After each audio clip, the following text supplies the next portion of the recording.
δεν νομίζω να φαντάζεται κανείς τους τις διαστάσεις που έχει πάρει αυτό το πράγμα.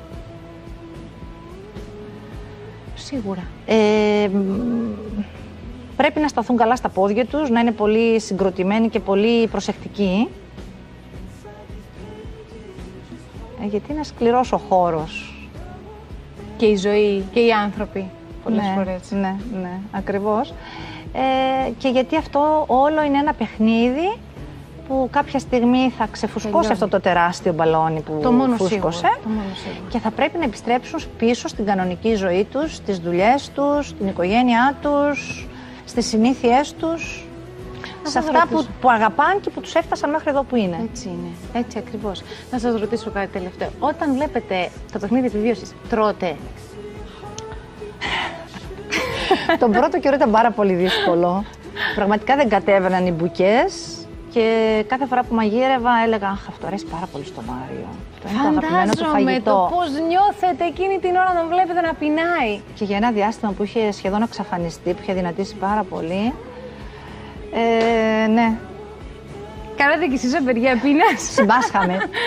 Συμπάσχατε. Ναι. Ποιο είναι το αγαπημένο του φαγητό? Τι θα ετοιμάσετε μόλις έρθει? Το φαγητό. Εντάξει, ο Μάριος δεν είναι και μεγάλος φαν του φαγητού, μην φαντάζεστε. Και αυτό φαίνεται και από τα κιλά που είχε όταν μπήκε στο παιχνίδι. Αλλά άλλο να μην θέλω να φάω, όταν το ψυγείο είναι γεμάτο, και άλλο να μην έχω να φάω, να μην βρίσκω τίποτε να φάω. Είναι διαφορετικό. Οπότε, ό,τι θέλει, και εγώ και η αγαπημένη του γιαγιά στη Θεσσαλονίκη θα είναι έτοιμη να του το κάνει. Μάλιστα. Λοιπόν, εγώ θέλω να σας ευχαριστώ πάρα πολύ. Σας βλέπω και συγκινημένοι. Ναι. Είστε. Τον περιμένω πώς και πώς. Μας έχει λείψει πάρα Φαντάζομαι πολύ. και με την προσωπικότητα και το χαρακτήρα που φαίνεται να έχει, σίγουρα είναι πολύ ήσυχο το σπίτι. Πάρα πολύ, ασυνήθιστα ήσυχο. Και μας λείπει και το χιούμορ του. Ο Μάριος έχει πάρα πολύ χιούμορ. Φαίνεται. Μας λείπει η μουσική που ακούγαμε από το δωμάτιό του να βγαίνει τα βράδια που έμενε στο σπίτι και έπαιρνε την κιθάρα του και τραγουδούσε και ακούγαμε εμείς τη φωνή του. Και ελπίζω να είναι καλά και να βγει από το παιχνίδι καλύτερος από ό,τι μπήκε. Μάλιστα. Εγώ θέλω να σας ευχαριστήσω πάρα πολύ. Πραγματικά είναι πάρα πολύ δύσκολο και το ξέρω. Δεν είστε άνθρωπος της τηλεόρασης και των συνεντεύξεων. Καταλαβαίνω ότι είναι δύσκολη η θέση αυτή τη στιγμή. Παρ' όλα αυτά, μιλάτε υπέροχα. Έχετε ένα υπέροχο παιδί, να τον χαίρεστε. Και είμαστε δίπλα του, νομίζω, όλη η Κύπρος για να τον στηρίξουμε. Ευχαριστώ πάρα πολύ.